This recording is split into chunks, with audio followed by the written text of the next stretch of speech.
இந்த திருப்பாவையிலே உருத்திமானா என்கிற பாசுரத்தை கேட்டு மகிழ்ந்த கணனம் பெருமான் பெண்காள் வேதவியாசர் சாரீரக மீமாம்சை அருளி செய்தார். அதில் நான் தான் ஜெகத்காரணபூதன்னு 2 அத்தியாயத்தில் பறக்க நிரூபித்தார். ஒரு இடத்துல கூட என்னுடைய அவதாரத்தை பற்றி அவர் விசாரமே பண்ணலை. பராசரரும் ஆவிர்பூதம் தோன்றினான்னு சொல்லிட்டு போயிட்டார். ஆனால் நான் விரும்பி வந்து பிறந்தேன். என்னுடைய இந்த அவதாரத்தை பற்றி அவள்லாம் பேசாது போயிட்டார் மகர்ஷிகள்லாம். அது ஒரு குறை இருந்தது என் மனசில். முதல்ல உங்கள் ஐயா நம்மாழ்வார் தான் முதல்ல என் வருத்தம் தீரும்படியாக வாய் திறந்து பாட ஆரம்பித்த பொழுதே என்னின்ன யோனியுமாய் பிறந்தாய் என்னுடைய பிறவியை பற்றி முதல்ல சொன்னது நம்மாழ்வார் தான். அதன் பிறகு அவருடைய குழந்தைகளான நீங்கள் இதுவரையிலும் என்னுடைய அவதாரத்தை பற்றி பேசவில்லையே நினைச்சேன். இப்போதான் நீங்கள் இந்த பாசுரத்திலே என் திருவுள்ளம் குளிரும்படியாக ஒருத்திமகனாய் பிறந்துன்னு நான் பிறந்ததை நீங்கள் நன்னாக தெரிவித்தீர்கள். எனக்கு ரொம்ப சந்தோஷம். வேறு ஒருத்திமகனாய் பிறந்துன்னு சொல்லிட்டு நீங்கள் எத்தனையோ பேர்லாம் இருக்கா எங்கிட்ட வரவாளா தெய்வமேன்னு கேட்பா. நீங்கள் அப்படிலாம் இல்லாமல் உன்னை எடுத்து வந்தோன்னு சொன்னது எனக்கு ரொம்ப ஆனந்தம். நான் கமிஷனுக்காக பயந்து ஒளிந்த மாதிரி நீங்கள் நினைச்சேன். நான் கமிஷனுக்காகலாம் பயந்தெல்லாம் ஒளியல்லை. கஞ்சன் வளை வைத்தான்று காரிருளில் விழைத்து நெஞ்சி துக்கம் செய்ய போந்தாய் நின்ன இக்கண்ணியரோமை உங்களோடு சேர்ந்து இருப்பதற்காகத்தான் நான் வந்தேன் ஒழிய இங்க அம்மா சொல்லுவாள் அவளுக்கு என்ன பொருதிரள் கஞ்சன் கடியன் காப்பாறு மெல்ல கடல் வண்ணா நீங்க யசோதை பயப்படுவாள். நான் பயந்தெல்லாம் வரல என்று தெரிவித்து நீங்க ரொம்ப அழகா வார்த்தை தீங்கு நினைந்தன்னு சொன்னேன். ஒருத்தர் நல்லது செய்யணும்னு செஞ்சாதான் நான் அவனை அனுகிரகிப்பேன்னு இல்லை.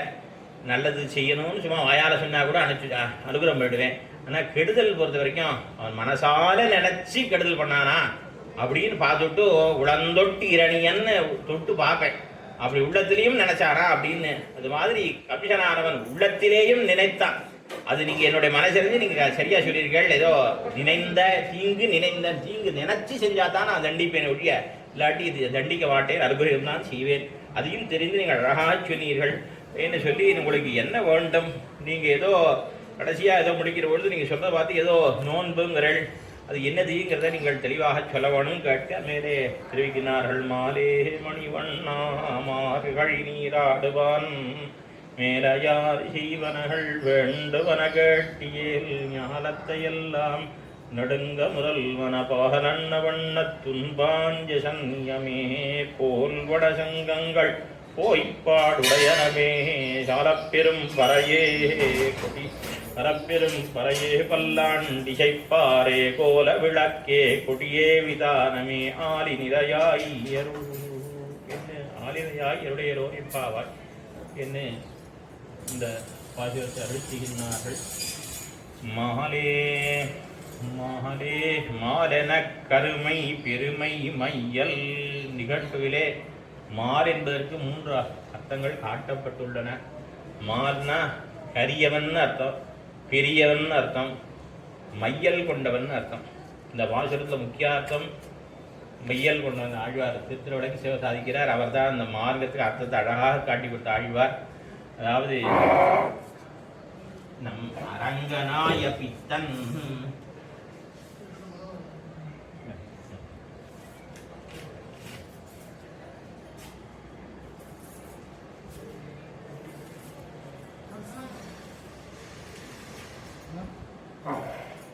மூன்று அர்த்தங்கள் மாறு என்பதற்கு. ஒரு அர்த்தம் என்னன்னா கரிய திருமேனி உடையவன் அர்த்தம். அதாவது கண்ணன் என்னும் கருந்தெய்வம் அப்படின்னு அர்த்தம். இன்னொரு அர்த்தம்னா ரொம்ப பெரியவன். யாம் கடவுளின் இருக்கும் எவ்வுலகிற்கடவுளுக்கும் ஆங்கடவுளானவனே. கடவுள்னு சொல்லப்படுறவாளுக்கெல்லாம் கடவுள் என்ன பெருமாள் என்னார்க்கெல்லாம் பெருமாள் என்ன அர்த்தம். இன்னொரு அர்த்தம், 3வது அர்த்தம் இந்த பாசுரத்தில் சொல்லப்பட்ட முக்கியமான அர்த்தம் என்னன்னா மையல் கொண்டவன் அடியாரிடத்திலே மிகுந்த வியாமோகத்தை உடையவன் என்ன அர்த்தம். அதுதான் மால் என்பதனுடைய அர்த்தம். மால்னா அன்புன்னு அர்த்தம்.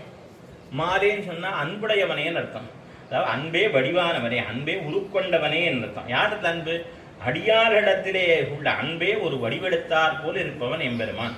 அதைத்தான் தொடர்புடைய ரொம்ப அழகாக நம் அரங்கனாய பித்தன்னார். பித்தன்னா என்ன? அடியார் இடத்துல பித்து பிடித்தவன் பைத்தியம் பிடித்தவன் அர்த்தம். அவ்வளவு ஒரு ஈடு நம்பெருமாளை பார்த்து இப்படி அழகான வார்த்தை பேர் அவருக்கு கொடுத்தவர் இவர் தான். என்ன மற்ற பேர் ஆரம்ப நம்பெருமாளை பார்த்து ஒருத்தர் பித்தன்னு சொல்லிக்க மாட்டான். அவர் அடியார் இடத்துல பக்த இடத்துல பித்தனாக இருக்கக்கூடியவன் என்ன ஆழ்வார் இப்படி காட்டி கொடுக்குற. அதைத்தான் இவள் மாலே என்ன கணனப்பார் தெரிவிக்கிறார். எங்களுக்காவது நோன்பு நோற்று உன்னை தேடி இத்தனை திருமாளியும் தாண்டி உங்க இடத்துல வர முடிஞ்சது. உன்னுடைய அன்பானது உன்னை இப்படியே படுக்க விட்டே எழுந்திருக்க விடாதபடி பண்ணி அவ்வளவு அன்பு உங்களுக்கு எப்படி தெரிஞ்சது? இவ்வளவு அன்புடையவன் நான் என்ன எப்படி தெரிஞ்சதுன்னா உன்னோட திருமேனி பார்த்தாலே தெரியுது. மணிமண்ணா என்கிற உன்னுடைய திருமேனி, அதாவது உன்னை பார்க்கறதுக்கு முன்னாடி ஏதோ நாங்க தான் உன்னிடத்தை அன்புடையவர்கள் நினைச்சோம். ஆனா உன்னை பார்த்த பிறகுதான் கண்ணா தெரியுது உனக்கு எங்களிடத்துல உண்டான அன்பு நாங்க உங்ககிட்ட வச்சிருக்க அன்பை காட்டிலும் 10,000 மடங்கு அதிகம் என்பது தெரிகிறது. அப்படி அத்தனை தூரம் ஆசிரியத்தை வியாமோகத்தை உடையவனாக இருக்கிறார். இத்தனை நாள நாங்க என்ன பண்ணிட்டோம்? உன்னை பார்த்து நாராயணன்னு சொன்னோம், பையத்துவின்ன பரமன்னு சொன்னோம், கும்பரகோமான்னு சொன்னோம். ஆனா இன்னைக்கு உன்னை பார்த்த பிறகுதான் நாங்க தெரிஞ்சுட்டோம் அதெல்லாம் தப்பு. நீ யாமோ ஆசித்த வியாமோகமே வடிவெடுத்தவன் என்பது இப்பொழுதுதான் எங்களுக்கு தெரியுது. இதுதான் உனக்கு சுரூபம்னு நாங்க இப்பதான் புரிந்து கொண்டோம் என்ன தெரிவிக்கிறார்கள். அதாவது ராமாயணத்துல ராமபிரானுக்கு உண்டான குணம், முக்கியமான குணம் இது. கண்ணனம்பெருமானுக்கு உண்டான முக்கியமான குணம் இது என்ன பாருங்கள். ராமாயணத்துல பெருமாளுக்கு உண்டான குணம், பிரதான குணம், எத்தனையோ குணங்கள் இருந்தாலும் கூட பிரதான குணம் விராட்டி மேலிடவித்தது. எதுனா விதித்தஸ்ஸஹி தர்மஜ்ஞா சரணாகத வத்சலஹா. ராவணனுக்கு உபதேசம் பண்ணுகிற பொழுது விதிதஹா சை தர்மஜ்ஞா, தர்மம் அறிந்தவன் என்ன பிரசித்தன். என்ன தர்மம்னு கேட்டா சொல்றா சரணாகத வத்சலஹா, சரணாகதி பண்ணிடவர்களிடத்திலே அன்பை காட்டக்கூடியவன், அன்புடையவன் தெரிவிச்சார். சரணாகத வாத்சல்யம் தான் அவனுக்கு முக்கியமான குணம். ராமனுக்கு நிலையிடுவித்தாள் பிராட்டி. இங்கே கணனுக்கு என்ன குணம்? மகாபாரத்துக்கு உள்ளீடான குணம் கணனம்பெருமானுடைய பிரதான குணம் என்னவென்னு இந்த பாசுரத்திலே ஆட்சியார் காட்டி கொடுக்கிறார். மால் ஆசிரித வியாமோகம் தான். அடியார் இடத்தில் உண்டான அன்பு இருக்கே, அந்த பாண்டவர்களிடத்தை அவன் எத்தனை அன்பை காட்டினான் என்று அந்த அன்பு இருக்கே, அதுதான் பிரதானமான குணம் கணனம்பெருமானுக்கு என்ன பிராட்டி காட்டி கொடுக்கிறார் இந்த பாசுரத்திலே. மாலே அதாவது விபீஷணன் நினைச்சான் பெருமாள் ராவணன் தம்பியான என்னை ஏத்துப்பரா அப்படின்னு நினைச்சான். பெருமாள் தீர்மானிச்சார் ராவணனே வந்தாலும் பரவாயில்ல எதிர்பார்த்துருக்கே, விபீஷணாவது எனக்கு கடப்பனா. அதாவது இவன் எதிர்பார்க்கிறத விட இந்த எம்பெருமானிடத்துல உண்டான சேத்தனிடத்துல உண்டான ஈடுபாடு தான் அதிகமா இருக்கும் எந்த இடத்துல பார்த்தாலும். பிராட்டி சொன்னா ஊர்துவம் மாசம் நஜீவிஷிய, ஒரு மாசத்துக்கு நான் இருக்க மாட்டேன்னா. ஆனா ராமன் சொன்னா நஜீவேயம் கணமபி, ஒரு நிமிஷத்துக்கு மேல ஒரு நிமிஷம் கூட என்னால தாங்க முடியாது அப்படின்னா. அந்த ஜீவாத்மா வெள்ளத்திலே பரமாத்மாவுக்கு உண்டான அன்பு தான் எப்பொழுதுமே அதிகமா இருக்கும். அது இன்னிலிருந்து நீங்க தினம் 9 நாளைக்கு சேவிக்கலாம். இந்த கொஞ்ச நேரத்துல இந்த பாசுரம் மால்னா என்னன்னா அதை இப்படி நாடகமாக நம்பர் நடிச்சு காட்டுவார். நாடகம்னா பொய்யான செயல் இல்லை, உண்மையிலேயே அர்த்தத்தையே காட்டுவார். அதாவது ஒரு திவ்யதேசத்துக்கே உண்டான ஏத்தம். இப்ப ஆழ்வார் பாதிக்கிறார், நம்ம ஆழ்வார் எம்பெருமான் தன்னுடைய திருவடிகளை கொண்டு இந்த தலைமையில வைக்கணும்னு ஆசைப்படுறார். இது ஆழ்வார் ராப்பத்துல 10 நாள் அப்படின்னு நடத்தி காட்டுவோம். என்ன பண்ணுவான்னா அந்த ஊருக்கே உண்டான வச்சு என்னன்னா 10 நாள் ராப்பத்துல உற்சவம் தொடங்கிறதுக்கு முன்னாடியே, அதாவது வாசல் செய்கிறதுக்கு முன்னாடியே புரிந்து நின்ன பிறால் 8 அச்சாள் கையில் இலை பண்ணிப்பார். ஆழ்வார் அங்கே இருப்பார், புரிந்து நின்ன பிறா அங்கே இருப்பார். அங்கிருந்து இந்த வாசல் தாண்டி வச்சுக்கோங்களேன், கையில் 2 பேரை பண்ணிட்டு அப்படியே வந்து அம்மாள் அச்சா திருப்பின் மேலே புரிந்து அப்படியே இலை பண்ணி நிற்பா 5 நிமிஷம். 5 நிமிஷம் அப்படியே அந்த தலைமையில் நிற்பார் புரிந்து நின்ன பிறா. அதுக்கு திருமுடி சேவைன்னு பேர். 5 நிமிஷம் 10 நிமிஷம் இருப்பா. அதுக்கு அரையர் தனியான பாட்டு உண்டு. அப்புறம் திரும்பி கொண்டு போய் ஏதாவது சந்தை இடம் பண்ணுவோம். இது ஆழ்வாரத்தில் மட்டும் ராப்பத்தில் இருக்கு. நம்ம ஊர்ல என்ன இருக்குன்னா இந்த பாட்டுக்கு அர்த்தம் இருக்குங்க. எப்படின்னா ஆழ்வார் என்ன சொன்னார், எம்பெருமானை நான் நேரே பார்த்தேன். நான் ஆழ்வார் திட்டம் போட்டார். பெருமானை நான் நேரே பார்த்தேன். நான் என்ன தெரியுமா பண்ணுவேன், வாரிக்கொண்டுண்ண விழுங்குவன். எம்பெருமானை நான் முற்றூட்டாக அனுபவித்து விடுவேன். வாரிக்கொண்டுண்ண விழுங்குவன் காணிலென் ஆர்வுத்த என்னை என்று நான் ஆசைப்பட்டு இருந்தேன் இத்தனை காலமா. இந்த ஜென்மத்துல ஆசைப்பட்டு இவர் இந்த ஜென்மத்துல ஆசைப்படுறார். அந்த எம்பெருமான் இது சூழல் புக்கு அவன் பல ஜென்மங்களா ஆசைப்பட்டு இருக்கான். அவர் சேதன் கடப்பனா நம்ம ஆழ்வார் கடப்பரா, வாசுதேவ சர்வமும் ஒருத்தன் கடப்பனான்னு அவர் எதிர்பார்த்துட்டு இருக்கா ரொம்ப காலம், பல ஜென்மங்களா. இவர் இன்னைக்கு திட்டம் போட்டிருக்கார். என்ன பண்ணுவார், கொஞ்சம் நேரம் மணல்வெளியில வரிசையா ஆழ்வார் திருமங்கேழம் எம்பெருமானார் பராங்குய பிரகார திருநாளுடைய பிரான் கலியன் திருப்பாளியா பெருமாள் அந்த கோரன்ராமர் சனி தாண்டி அந்த 4 காலம் மண்டபம் வந்த உடனே ஒரு 10 அடி எழுந்துடுவார். பெருமானை நோக்கி வாரி கொண்டொன்ன விழுங்குவன்னு 10 அடி போவார். அவரே 100 அடி தட ஓடிண்டே வருவார். அகாணி யார் உத்த என்னையொழிய என்னின் உண்ணம் பாதித்து தான் என்ன முத்தப்பறினான். அவர் குடு 100 அடி ஓடி வந்து ஆழ்வார் நோக்கி அவர் பின்னாடியே 20 அடி தெரிந்து போடுவார். இதுதான் இந்த பாட்டுகளுடைய அர்த்தம் தான் அங்கே காட்டப்படுகிறது. அப்படியா இவருக்கு எம்பெருமானிடத்தில் இந்த ஈடுபாடு அதை காட்டிலும் நாம இன்னும் நினைச்சிருப்போம். ஆறாத காதல் காதல் பேரமர காதல் காதல் கடவுள் முறை விளைவித்த மந்தினியாரம் 7 கடலும் நீழ்விசும்பும் கழிய பெரிதான்னு அவ்வளவு ஈடுபாடு ஆழ்வாருக்கு எம்பெருமானத்திலே நாம சொன்னாலும் கூட எம்பெருமான் அழிவாரத்துல காட்டக்கூடிய ஒரு அன்பு இருக்க அது சொல்லி மாறாத கடலும் குளப்படியும் போலே அவன் சேத்தனர்களிடத்திலே ஜீவாத்மா கடத்துல காட்டக்கூடிய அன்புங்கிறது அது கடல்னு சொன்னா நமக்கு உண்டானது ஏதோ குளப்படியில நீர் தேங்கினா மாதிரி தான் நாம ஏதோ நினைச்சுப்போம். நமக்கு தான் பெருமாட்ட பக்தி, நாம தான் கோயிலுக்கு வரோம்னு. உண்மையில அவன் எத்தனை காலமா நம்ம எதிர்பார்த்துட்டு இருக்கா, நம்மளை இங்க வரவழைக்கிறதுக்கு அவன் என்ன பாடுபட்டான். சிட்டி அவதாராதி முகத்தாலே பண்ணின கிருஷி, அவன் பண்ணின முயற்சியாலதான் அவன் எந்த உட்கார்ந்துருப்போமே ஒழிய அவன் வரவழைத்தான். இசைவித்து என்ன உந்தாளினை கீழ் இருத்து வந்தானே, அவன் ஆளுடைய கீழ் இன்னைக்கு இருக்கோம்னா எத்தனை ஜென்மங்கள் எத்தனை கோடி பிறகுகள் அவன் ஆளுடைய கீழே இல்லாமல் இருந்திருப்போம். அப்படியாக அவனுடைய அன்பானது அவ்வளவு அன்பு அவனுக்கு நம்ம இடத்துல உண்டு. நமக்கு தெரியறது இல்லையே ஒழிய இவர்கள் நேரிலே பார்த்து சொல்றான். மாலே மணிவண்ணா என்ன இது எப்படி உங்களுக்கு தெரிஞ்சேன்னா உனக்கு திரும்பி என்னை பார்த்தாலே தெரியுது. நான் பார்த்தாலே உனக்கு எங்களிடத்தில் உண்டான அன்பானது உன் வடிவிலேயே தொடகொள்ளலாம் படியாக இருக்கிறது என்று தெரிவிக்கிறார்கள். இந்த மணினா ரத்தனம், மணிக்குண்டான சுபாவம் எல்லாம் எம்பெருமானுக்கு உண்டு. மணிவண்ணா நீலமணி போன்ற வண்ணம் நிறத்த உடையவனேன்னு ஒரு அர்த்தம். எம்பெருமானுக்கு குணமே இல்லைன்னா கூட அவனை விட ஒண்ணாத வடிவழகு அவ்வளவு அழகா அத்தனை அழகாக இருக்கான் கண்ணன் எம்பெருமான். அது மாத்திரமில்ல மணிக்குண்டான ரத்தத்துக்குண்டான சுபாவம் எல்லாம் எம்பெருமானுக்கு உண்டு. ரத்தமானது தன்னை ஆசைப்பட்டவர்களையும் தன்னை பெற்றவர்கள் ஆசைப்படுகிறவர்களையும் தூங்க விடாது. உயர்ந்த ரத்தனத்தை வாங்கணும்னால் அவனுக்கு அதே இடத்தமா இருக்கும். இதுபோல எம்பெருமானை சேவிக்கணும் ஆசைப்படுறவாளுக்கும் கண்ணார கண்டு கழிவதோரு காதலுத்தார்க்கும் உண்டோ கண்கள் துஞ்சுதே. கண்ணார கண்டு கழிவதோ ஒரு காதல், எம்பெருமானை கண்ணார சேவிக்கணும் சன்னார் சேவிக்கணும் அப்படின்னு நினைச்சு வாழ்க்கை. அதுக்கப்புறம் எப்படி தூக்கம் வரும்? சரி பார்த்துட்டா சதா பஷ்யந்தி, எப்போதும் பார்த்துட்டே இருக்க வேண்டியதான். கண்டார் சதா பஷ்யந்தீரே என்ன அப்படிப்பட்ட அந்த எம்பெருமான் திகட்டாமல் எப்பொழுதும் நாள் திங்கள் ஆண்டு ஒழிதரும் எம்பெருமானை பார்த்துட்டோமானால் வரணும் ஆசைப்பட்டவா பெற்றவா ரத்தத்தை பெற்றவர்களும் தூங்க முடியாது. அதுபோல எம்பெருமானை பெற்றவர்களும் தூங்க முடியுமானா அவரை பார்த்தா அப்படி இருக்காமன். தோள் கண்டார் தொளே கண்டார் தொடுகழக்க மலமண்ண தாள் கண்டார் தாளே கண்டார் தடக்கை கண்டார் மகுதே பாள் கண்ட கண்ணார் யாரே வடிவினை முடிய கண்டார். அந்த திரும்பியை யாரு பூத்திய சிவிச்சா? பூத்திய சிவிச்சு முடிக்க முடியுமா? அப்படிப்பட்ட அழகு எம்பெருமான் அடியாரோருக்கு அகலலாமீன்னு நெங்காழ்வார். இந்த எம்பெருமானை விட்டு அடியார்களால் அகல முடியுமா? அப்படிப்பட்ட திரும்பி அவ்வளவு அழகான இந்த பெருமான் பெரிய பெருமாளை சிவிச்சா அவனை விட்டு பிரிய முடியுமான்னு கேட்டார். நம்மளால முடியாது நமக்கு பக்தியும் கிடையாது ஒன்றும் கிடையாது. அப்படி ஆழ்வார் ஈடுபட்டு இருந்தார். அப்படியாக அந்த பெருமான் ரத்னம் போன்றவன். அந்த எம்எல் ரத்தம் முடியாதுன்னா எவ்வளவு விட வசதியா இருந்தாலும் கூட இந்த முந்தானையில முடிச்சுடலாம். அதுபோல எம்பெருமான் எவ்வளவு பெருமடைந்தவனாக இருந்தாலும் பத்துட அடியவர் எளியவன், பக்தி உள்ள அடியாரடிக்கு கிட்டுவதற்கு எளியவனாகத்தான் எம்பெருமான் இருப்பான். அந்த மணிக்கு உண்டான தன்மை ரத்தனமானது ஒளியை விட்டு தனித்து இராது.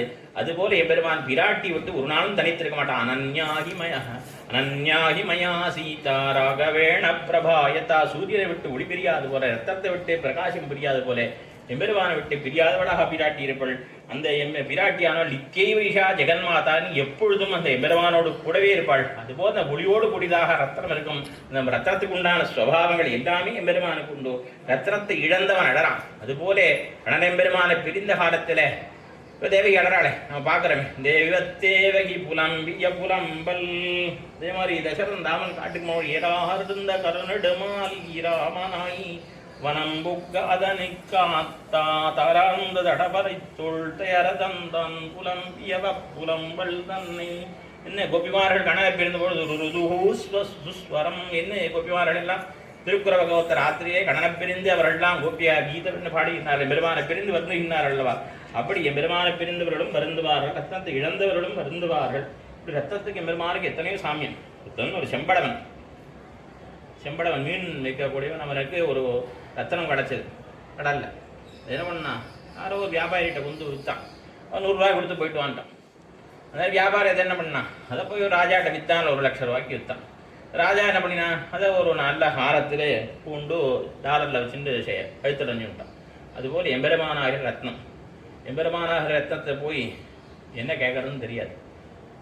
அதாவது கற்பா விருட்சத்தில் போய் கௌப்பீனம் கேட்டாலும் அது போல என்ன கேட்கறதுன்னு தெரியாது பாவம். ஒரு பெருமாட்ட போய் எதையோ கேட்பான், அதை கொடு இதை கொடு எனக்கு அப்படின்னு கேட்பான். அழியக்கூடிய பொருள் எல்லாம் கொடுன்னு கேட்பான். அந்த ரிஷிக்கு போய் கேட்டார், என் பிள்ளையை கொண்டு வா, இன்னைக்கோ 12 வருஷம் படி செத்து போயிட்டான், அவன் திருப்பி கொண்டு வானார். அவனால் கொடுக்க முடியும் என்பது வேற, நம்ம எதை கேட்கணும் என்பது நமக்கு தெரியாது. இப்போ ஒருத்தர் ஒன்று கேட்பா, சில பேர் நம்ம மோட்சத்தையே கேட்பா, சில பேர் ஒன்றுமே வேண்டாம், எங்களுக்கு எந்த வேணும், உன்னை எரித்தித்து வந்தோம் உன் பாத பங்கயமே என் தலைக்கணிய செம்மாபாத பற்பு தலை சேர்த்து அம்மா அடியேன் வேண்டு பதிதே, எங்களுக்கு ஒன்றும் வேண்டாம்ப்பா, உன் திருவடி எடுத்து என் தலைமையில வை அப்படின்னு சில விசிட்டாதிகாரிகள் கேட்பா. உத்தத்தில் அந்த ரத்தத்தை விலை தெரியாமல் எப்படியோ வைப்பான். இது போல எம்பெருமான ரத்னம் அவனுடைய பெருமை அறியாதவர்கள் எதையோ கொண்டு போவார்கள், அவனுடைய பெருமை அறிந்தவர்கள் அவனுடைய திருவடியை பற்றி உஜ்ஜீவனத்தை அடைவார்கள். இப்படி அந்த மணி போன்ற சுபாவத்தை உடையவன் மணிவண்ணன், மணியினுடைய தன்மையெல்லாம் அவனுக்கு உண்டு. அதெல்லாம் சரிம்மா, எங்க தாயார் எப்பொழுதும் சொல்லுவாங்க, யசோதை ஆயிடுச்சு என்ன மெனக்கினியான என் மணிவண்ணனின்னு தான் சொல்லுவள். அவளுக்கு நான் மணிவண்ணனாக இருக்கலாம், வாஸ்தவம் தான். நீங்கள்லாம் அழகியார் இவ்வுலகமுன்னுக்கும் தேவி மதகுவார், என்ன நீங்களும் ரொம்ப அழகா இருக்கவா, உங்களுக்கெல்லாம் நான் தகுந்தவன் மணிவண்ணனா இருப்பேன்னு சொல்ல முடியாது. எங்க அம்மாவுக்கு வேணா நான் மணிவண்ணன், அதனால நீங்க வந்த காரியத்தை சொல்லுங்க, இதெல்லாம் நிறுத்திட்டு நீங்க வந்த காரியத்தை சொல்லுங்க. நான் மாரிகழி நீராடுவான், இந்த நோன்பு என்கிற இதுக்காக விரதத்துக்காக நீராட்டம் என்ன பண்ண வேணும்னு அவர்கள் சொல்ல. இதை புதுசா அவன் சொல்றேன், இது என்ன வேத சாஸ்திரங்கள் எங்கேயுமே சொல்லப்படலையே, இது புதுசா இருக்கே நீங்க சொல்றது, இதுக்கு என்ன பிரமாணம் அப்படின்னு கண்ணன் பெருமான் கேட்க அவர்கள் சொல்கிறார்கள். அதாவது அவன் கேட்டானா, ஜோதிஷ்டோமேன சொர்க்காமோ ஏத்தான், இதுக்கு ஏதாவது விதிவாக்கியம் உண்டா, சொர்க்கம் போறவனா ஜோதிஷ்டோம யாகம் பண்ணணும்னு சொல்லியிருக்கேன் வேதத்தில், அந்த மாதிரி இதை விதி உண்டா, நீங்கள் சொல்கிற இடம் இந்த விரதம்னு சொல்கிற இடம் மார்கழி நோன்புன்னு சொல்கிற இடம், இதுக்கு என்ன பிரமாணம் இன்னைக்கு கேட்க. அப்போ சொல்கிறா, வேதத்தை காட்டும் உயர்ந்ததான சிஷ்டாச்சாரம் உனக்கு தெரியாதாப்பா, தர்மஜ சமயா, உனக்கு நாங்கள் சொல்லணுமா, தர்மஜ சமய பிரமாணம் வேதாச்சேன்னு அப்பஸ்கந்தர் ஹிட்டர்களுடைய ஆச்சாரம் அவருடைய ஒழுக்கம் இருக்கே அதுதான் பிரமாணம், வேதம் கூட அதுக்கு அப்புறம் தானே சொல்கிறாள். அப்படிப்பட்ட மகான்கள், அதாவது தைத்திரிய உபனிஷத்தையும் சொல்லப்பட்டிருக்கு. அதாவது கர்ம விசிகித்சாவா விருத்த விசிகித்சாவா சியாத் எதா தே தத்ர வர்த்தேரன் ததா தத்ர வர்த்தேதாக. உனக்கு இங்கேயா சந்தேகம் வந்ததானால், ஞானிகள் இருப்பா சில பேர், ஞானிகள் எப்படி நடந்து, நீ போய் அவள்கிட்ட கேள்வியே கேட்க வேண்டாம், அவள் எப்படி நடந்துக்கிறான்னு பாரு. இப்போ இன்னைக்கு ஏகாசி, இன்னைக்கு ஏகாசியில் துவாசி புரியறதுக்காக சட்டம் ஏதோ ஒரு உதாரணம் சொல்லணுங்கிறதா சொல்லும். இப்போ ஏகாதசி அன்றைக்கி ஒரு புண்ணியகாலம் வருது, அன்றைக்கி தர்ப்பணம் உண்டா கிடையாதா, இப்படி ஏதோ சந்தேகம் வரும். இப்படி சந்தேகம் வந்தால் நம்ம ஒன்றும் பண்ண வேண்டாம், அந்த ஞானிகள் என்ன பண்ணுறான்னு பார்த்துட்டு வா. அவள் பார்க்கறத பார்த்தாலே நம்ம தெரிஞ்சுடலாம், அவளுடைய நடவடிக்கைகளை பார்த்தாலே இதுதான் சரி அதுதான் தப்புன்னு நம்ம தெரிஞ்சுடலாம். அப்படிப்பட்ட அந்த பெரியவர்களாக இருப்பா, அவளுடைய நடவடிக்கைகளுக்கு அதுதான் பெரிய பிரமாணம், ஹிட்டருடைய ஆச்சாரம் தான் பிரமாணம். அதனால ஹிட்டாச்சார சித்தம் மீமாம்சையிலே ஹோலாகாதிக்கர நியாயத்தாலே ஹிட்டாச்சார சித்தம். ஹோலி பண்டிகைன்னு ஒன்று இருக்கே, வடநாட்டில் கொண்டாடுறான் ஹோலி பண்டிகை. அந்த பண்டிகை ஏதாவது பிரமாணம் உண்டான்னா வேதத்தில் பிரமாணம் கிடையாது, ஆனால் பெரியவா பல காலமாக கொண்டாடி இருக்கா, அதுதான் பிரமாணம். இந்த பிட்டர்கள் அது மேலையார் செய்வனர்கள், மரகை நீராடுவான்னு சொன்னா, மரகை நீராட்டம்னா எங்கே சொல்லியிருக்குன்னா மேலையார் செய்வர்கள் பெரியவர்கள்லாம் செஞ்சிருக்காரு ரொம்ப காலமாக. அதனால் அந்த ரீதியிலிருந்து ஹோலி பண்டிகை எப்படியோ அது போல இது என்ன காட்டுகிறார் பிரிகாட்சியம் பிள்ளை. அதுபோல இது நீயே கீதையில் என்ன சொல்லியிருக்காய், எத்யதாச்சரதி ஸ்ரேஷ்டா தத்ததேவேதரோஜனாக. பெரியோர்கள் எப்படி அனுஷ்டிக்கிறார்களோ அதை போலே மற்ற பேரெல்லாம் ஜனங்கள்லாம் பின்பற்றுகிறார்கள் சொல்லியிருக்கார். அந்த ரீதியில் ஹிட்டர்களுடைய ஆச்சாரம் அதுதான் பிரமாணம். மார்கழி நீராட்டத்திற்கு மார்கழி நீராடுவான் மாலே மணிவண்ணா, மார்கழி நீராடுவான் மேலையார் செய்வனர்கள். இதுக்கு பிரமாணம் என்ன, பெரியோர்கள் செய்யறதுதான் பிரமாணம், அவருடைய அனுஷ்டானம் தான் பிரமாணம். மேலையார் செய்வனர்கள் வேண்டுவன கேட்டியே. இந்த நீராட்டத்திற்கு அங்கமாக என்னென்ன வேண்டும் எங்களுக்குங்கிறது நீ கேட்டாயே, ஆனால் நாங்கள் சொல்லுகின்றோம். அதாவது சாதாரண பாட்டு மேலாக பார்த்தால் ஏதோ நோன்புக்கு உபகரணங்களை கேட்கிறார்கள் தான் தோணும். கொஞ்சம் சூக்ஷ திருஷ்டியோ பார்த்தோன்னா தெரியும். முன்னாடி என்ன சொன்னா, எம்பெருமான சயனகிரகத்திலிருந்து சிம்மாசனத்தில் எழுந்தருள் பண்ண சொன்னா, எழுந்தருள பிறகு என்ன கேட்கறா, அடுத்து புறப்பாடுக்கு இந்த புறப்பாட்டுக்கு என்னென்ன வேணுமோ அதான் கேட்கறா. சங்கு பறை பல்லாண்டு சேர்ப்பா கோல விளக்கு கொடி விதான் 6 கேட்கறா. இந்த சங்கு இதுக்கு நான் திருச்சினா அந்த காலத்துல எல்லாம் உண்டு, இந்த காலத்தில் இல்லாதனாலும் தெரிய. இப்போ புறப்படுறதுக்கு முன்னாடி சங்கு ஊதுறது, என்ன வழியில் இதுக்கு பறை, என்ன சங்கு பறை. அப்புறம் என்ன பல்லாண்டு சேர்ப்பார், ஓட்டி தொடங்கணும் பல்லாண்டு பாடணும். என்ன ஒரு பெரியார் காலத்துல இந்த பல்லாண்டு பாடுறதுங்கிறது வழக்கத்தை அப்பவே கொடுத்தது. பல்லாண்டு சேர்ப்பார், கோல விளக்கு கைப்பந்த பணம், கோல விளக்கு கொடி.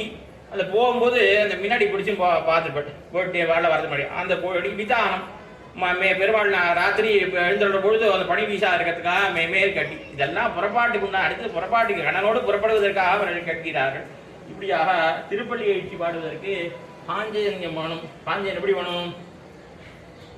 ஞாலத்தையெல்லாம் நடுங்க முரல்வனா பலன்ன பண்ணத்துன் பாஞ்ச சன்னியமே. ஞாலத்தை எல்லாம் நடுங்க முரல் அப்படியே எல்லாம் அதாவது தஸ்யநாதேன தைத்தியானம் பலஹானிஹி அஜாயத. இந்த சங்கத்தை எடுத்து எம்பெருமான் புதினானே ஆனார். உலகத்தில் உள்ள தைத்தியர்களுக்கெல்லாம் அசுரர்களுக்கெல்லாம் பலக்குறைவு ஏற்படும். அப்படியாக ஞாலத்தை எல்லாம் நடுங்கன்னா பெருமான விரோதிகளான அசுரர்கள் எல்லாம் நடுங்கும்படியாக சகோஷோ தஹத்தராற்றானாம் ஹிருதயானி வியதாரயத். பாஞ்சஜன்யத்தை எடுத்து எம்பெருமான் ஊதின மாத்திரத்திலே திருதராஷ்டிர புத்திரர்கள் நெஞ்செல்லாம் அப்படியே உளுத்து போச்சுன்னு சொல்ற அளவுக்கு அப்படியாக அந்த ஞாலத்தை எல்லாம் நடுங்கும்படியாக சங்கங்கள் வேணும் எங்களுக்கு. ஞாலத்திலங்கமுள்ள பாரன் நவண்ணத் உன் பாஞ்ச சன்னியமே போல்வன சங்கம். உன்னுடைய பாஞ்சஜன்யத்தை போன்ற பல சங்கங்கள். இந்த பாஞ்சஜன்யம் எப்படி பறந்தது? கடலில் பிறந்து கருதாது பஞ்சஜன உடலில் வளர்ந்து ஊழியான் கைத்தல திடலின்னு கடல்ல பிறந்து பஞ்சஜன உடல்ல வளர்ந்து எம்பெருமாண்டத்தை வந்து சேர்ந்து அவன் விட்டு பிரியாதிருக்கக்கூடிய பாஞ்சஜன்யம். அந்த பாஞ்சஜன்யத்தை போலே புகழுடையவாய் பெரிதாய் இருக்கக்கூடிய பால் போலே இருக்கக்கூடிய பல சங்கங்கள் எங்களுக்கு வேணும். அப்புறம் பாஞ்சஜன்யமே அப்புறம் ஆல பெரும் பறை பெரும் பறை சால பெரும் பறை வேணும்னு கேட்டான். அவன் என்ன பண்ணான்? சங்கத்தை கேட்ட மாத்திரத்துல நீங்க இத்தனை சங்கம் கேட்டா நாங்க பாஞ்சஜன்யத்தை போல இன்னும் சங்கம் கொடுக்க முடியுமா? அதுல பாஞ்சஜன்யத்தையே கொடுக்குறேன்னு இந்த பறை கேட்டான். அந்த காலத்தை நான் குடக்கூத்தாடி காலத்திலே இடையே அறையிலே கட்டி கொண்டிருந்த அந்த பறையை கொடுக்குறேன்னு கொடுத்தான். சால பெரும் பறையே பல்லாண்டு இசைப்பாரே, உங்களுக்கு பல்லாண்டு பாடுவதற்கு பெரியாழ்வாரை கொடுத்தேன்.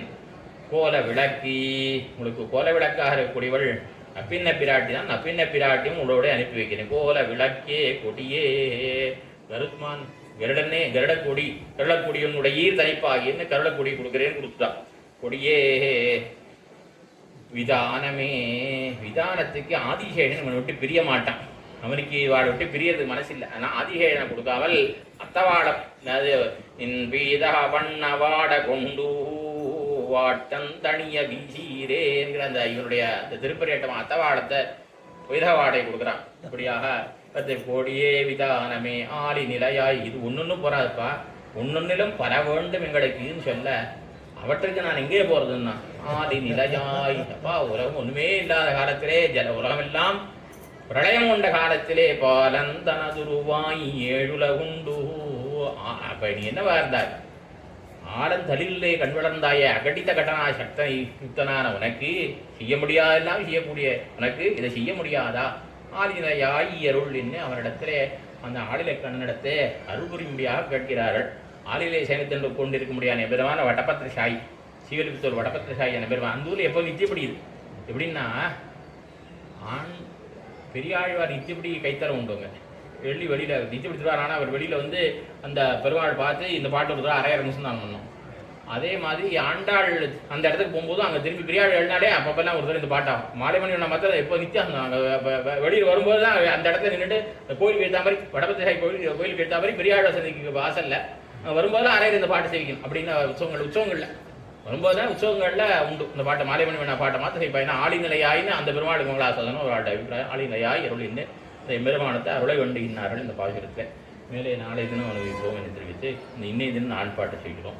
முக்கியமான பாசுரம் கூடாரவில்லும் மிகீர் கோவிந்தா உந்தன்ன பாடி பரகுண்டு யாம் பெரு சம்மானம் நாடு போழும் பிரியனால் நன்னாக சூடகமே தோல் உடையே பூவே பாடகமே என்னறைய பல்கலனும் யாமறிவோம் ஆடையுடுப்போம் அதன் பின்னே பால் சோறு முடனி பெய்து முழங்க வழிவார குடியிருந்து குடிந்தேரோர் எம்பாவாய்.